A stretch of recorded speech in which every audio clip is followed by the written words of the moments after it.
നമസ്കാരം. Pension scheme കേരളത്തിലേത് ഇനി എങ്ങോട്ടേക്ക് മാറും? വലിയൊരു ചർച്ചയാണ് നടക്കുന്നത്. ഇപ്പോൾ ശമ്പള പരിഷ്കരണത്തെ സംബന്ധിച്ച് കമ്മിറ്റിയായി, അതിന് റിപ്പോർട്ട് വന്നാൽ മതി. അതിൻ്റെ ഫിറ്റ്മെൻറ്റ് അലവൻസ് മറ്റു കാര്യങ്ങളൊക്കെയാണ് ഇനി ചർച്ച ചെയ്യേണ്ടത്. അതേസമയം പെൻഷൻ സ്കീമിനെ സംബന്ധിച്ചൊരു ആശങ്ക ജീവനക്കാർക്ക് നേരത്തെ ഉണ്ടായിരുന്നു. അത് നാഷണൽ പെൻഷൻ സ്കീം വന്നതിന് ശേഷം പങ്കാളിത്ത പെൻഷനാണ് കേരളത്തിൽ വന്നത്. അത് കഴിഞ്ഞ 10-12 വർഷമായി കേരളത്തിൽ കിടന്ന് കറങ്ങുന്ന വലിയൊരു തർക്ക വിഷയമാണ്. അതിൽ നാഷണൽ പെൻഷൻ സ്കീം കൊണ്ടുവന്ന കേന്ദ്ര ഗവൺമെൻറ് തന്നെ അത് പലതും സ്റ്റാറ്റ്യൂട്ടറി പെൻഷനും മറ്റ് അഷ്വേർഡ് പെൻഷൻ എന്നൊക്കെ പറഞ്ഞ് പല രൂപത്തിൽ മാറ്റി. തമിഴ്നാട്ടിൽ ഒരു ടൈപ്പുള്ള അഷ്വേർഡ് പെൻഷൻ ഉണ്ട്. അതായത് 50% സർക്കാർ ഇടുന്നു, 50% ഗവൺമെൻറ് ഇടുന്നു. പിന്നെ എന്നാലും നല്ലൊരു തുക പിരിഞ്ഞു പോകുമ്പോൾ കിട്ടും. പിന്നെ അതുപോലെ തന്നെ പെൻഷനും നല്ലൊരു എമൗണ്ട് കിട്ടത്തക്ക നിലയിലുള്ള ഒരു പെൻഷൻ സ്കീമാണ് തമിഴ്നാട്ടിലുള്ളത്. കേരളത്തിലെ പെൻഷൻ സ്കീം എങ്ങനെയായിരിക്കും മാറുന്നത്, അഷ്വേർഡ് പെൻഷനിലേക്ക് എങ്ങനെ മാറും എന്നുള്ളത് ഈ ബഡ്ജറ്റിൽ അറിയാൻ പറ്റുമോ? ജൂണിൽ നടക്കുന്ന ബഡ്ജറ്റിൽ അറിയാൻ പറ്റുമോ? പറ്റുമെങ്കിൽ 4-5 ചോദ്യങ്ങൾ വളരെ പ്രധാനമാണ്. ഒന്ന്, തമിഴ്നാട് മാതൃക നമ്മൾ സ്വീകരിക്കുമോ?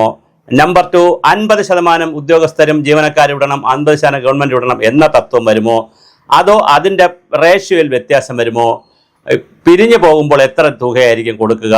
എത്ര വർഷത്തെ സർവീസ് ഉണ്ടെങ്കിലാണ് പങ്കാളിത്ത പെൻഷൻ്റെ വിവരം വരുന്നത്? ഇനി ഇങ്ങനെ വന്നാൽ നേരത്തെ പങ്കാളിത്ത പെൻഷനിൽ നിൽക്കുന്ന കുറച്ച് പേരുണ്ട്, അവർക്ക് മാറുമോ? അതോ ഇനി പുതിയതായിട്ട് കയറുന്ന ഉദ്യോഗസ്ഥർക്ക് വേണ്ടി മാത്രമായി? അപ്പം അങ്ങനെ ആകുമ്പോൾ പല ടൈപ്പ് പെൻഷനാവും. സ്റ്റാറ്റ്യൂട്ടറി പെൻഷൻ, EPF, അത് കഴിഞ്ഞ് പങ്കാളിത്ത പെൻഷൻ, പിന്നെ അത് കഴിഞ്ഞ് ഇനി വരാൻ പോണ അഷ്വേർഡ് പെൻഷൻ, അങ്ങനെ പല ടൈപ്പ് ആകുമോ? 2026 ഏപ്രിൽ 1 മുതൽ അഷ്വേർഡ് പെൻഷൻ വരും എന്ന് KN ബാലഗോപാൽ കഴിഞ്ഞ മന്ത്രിസഭയിലെ ധനകാര്യമന്ത്രി ഉത്തരവിട്ടിട്ട് പോയെങ്കിലും അതിൻ്റെ വിശദാംശങ്ങളും നൂലാമാലകളും അടങ്ങിയ പുതിയ ഉത്തരവ് വന്നില്ല. അപ്പോൾ എങ്ങനെയാണ് ഏപ്രിൽ 1 മുതൽ നടപ്പിലാക്കുന്നതിൻ്റെ രീതിശാസ്ത്രത്തെ സംബന്ധിച്ച് ഉത്തരവ് വന്നില്ല. അതിനിപ്പോൾ വരേണ്ടതുണ്ട് ഈ ഗവൺമെൻറ് കാലത്ത്. അതിനിടയിലാണ് പുതിയ ഗവൺമെൻറ് വരികയും ബഡ്ജറ്റ് വരികയും ചെയ്തത്. സ്വാഭാവികമായി ബഡ്ജറ്റിൽ ധനകാര്യ വകുപ്പ് മന്ത്രി തന്നെയാണ് മുഖ്യമന്ത്രിയും എന്നതൊരു മെച്ചമുണ്ട്.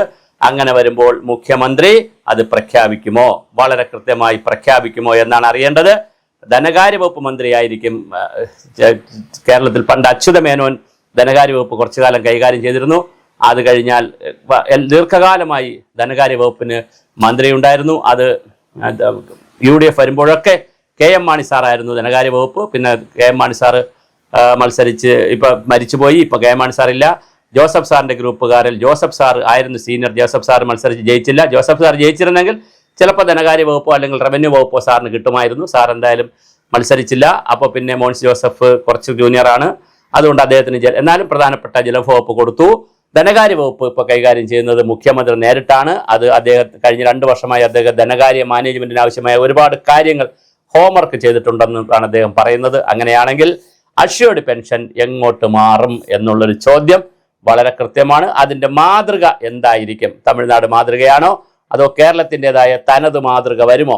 അങ്ങനെ വരുമ്പോൾ എങ്ങനെ മാറും? അതുപോലെ തന്നെ ആരോഗ്യ ഇൻഷുറൻസ് വരാൻ പോകുന്നു. 25 ലക്ഷം രൂപയുടെ മുഖ്യമന്ത്രി ഉമ്മൻചാണ്ടിയുടെ പേരിലുള്ള ആരോഗ്യ ഇൻഷുറൻസ് വരുമ്പോൾ മെഡിസെപ്പിന് എന്ത് സംഭവിക്കും? നേരത്തെ കാരുണ്യ ഇൻഷുറൻസ് ഉണ്ടായിരുന്നു, അത് കാരുണ്യ പദ്ധതി ഉണ്ടായിരുന്നു, അത് പോയി. പിന്നെ മെഡിസെപ്പ് വന്നു. മെഡിസെപ്പിൽ വലിയ വിവാദവും തർക്കമൊക്കെ വന്നു. ഇനി മെഡിസെപ്പ് മാറി പുതിയ ആരോഗ്യ ഇൻഷുറൻസ് വരുമ്പോൾ അത് ആർക്കൊക്കെ ബാധിക്കും? അത് സർവീസിലുള്ളവർക്ക് കിട്ടുമോ? സർവീസിലില്ലാത്തവർക്കുണ്ടോ? പെൻഷൻ പറ്റിയവർക്കുണ്ടോ? ഏത് കാറ്റഗറി വിഭാഗം ജീവനക്കാർക്കൊക്കെയാണ് ഇതുള്ളത് എന്ന്, അല്ലെങ്കിൽ ആർക്കൊക്കെയാണെന്ന് നമുക്ക് അറിയാൻ കഴിയുന്നില്ല. അതിൻ്റെ വിശദാംശം വരാനുണ്ട്. അപ്പോൾ എന്തായാലും മനോഹരമായിട്ടുള്ള ഒരുപാട് പദ്ധതികൾ വരുമെന്ന് തന്നെ നമുക്ക് പ്രതീക്ഷിക്കാം. തീർച്ചയായിട്ടും വളരെ വലിയ പദ്ധതികൾ വരട്ടെ.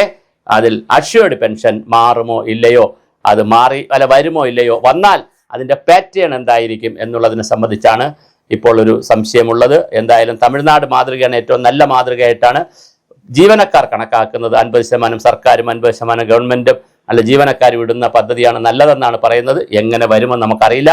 എന്തായാലും വരും ദിവസങ്ങളിൽ നമുക്കിത് കാത്തിരുന്ന് കാണാം. നമുക്ക് അറിയേണ്ടുന്നത്, ഈ വിഷയങ്ങൾ അറിഞ്ഞാൽ നമ്മൾ തീർച്ചയായിട്ടും അത് നമ്മുടെ പ്രേക്ഷകരെ അറിയിക്കും. പെൻഷൻ്റെ സ്കീം എങ്ങനെയാണ് മാറാൻ പോകുന്നതെന്ന് നമുക്ക് ബഡ്ജറ്റോടുകൂടി ക്രിസ്റ്റൽ ക്ലിയർ ആയിട്ടുള്ളൊരു വിവരം നമുക്ക് മുന്നിൽ തെളിഞ്ഞു വരും.